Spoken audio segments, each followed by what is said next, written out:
Hello mga ka-reels, ang aking ampalaya ay nakipagkapitbahay. Tingnan nyo. Dapat dyan lang yan sa loob ng greenhouse na yan. Lumabas siya sa bintana. At yung bunga, yun. Ayun. Sa labas siya ng greenhouse. Ayun pa, sa taas. Kaya bago mag-winter, susungkitin ko ang mga yan. Ilan yan nasa labas na bunga? 4. Wow, 4 pa. 5. Ayun o, hindi ko nakikita mga nakatago. Ayun dun. Gumapang. Nakipagmarites ang aking ampalaya. Diyan gagapa. Dapat tanggalin ko yung mga dahon.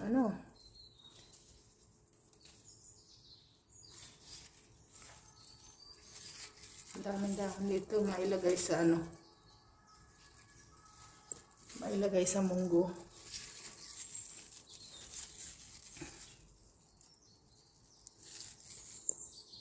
Hindi ko maaabot yung nasa taas. Ang taas.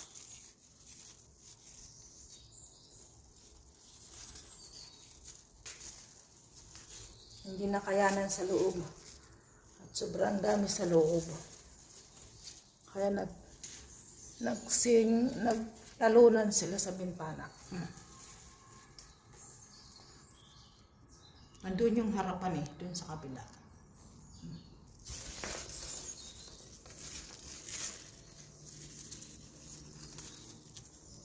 Ang laki ng mga dahon din Nabaliktad na dun.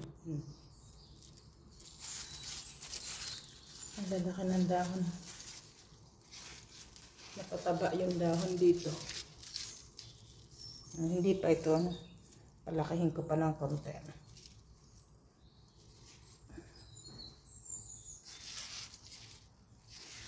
Ang kailangan maghagdan din Sayang, hindi ko napadala. Hindi ko nakuha ko kahapon. Hindi ko napansin. Naipadala ko sana kay Consonia. Mga dahon. Pero marami pa Ang loob lang niya, pag yan nag-open na bintana, kitang-kita. Automatic, pag medyo malamig, yung bintana, umano siya, close. Pag mainit, open naman siya.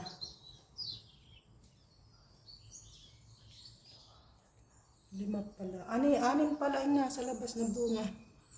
Malalaki pa man.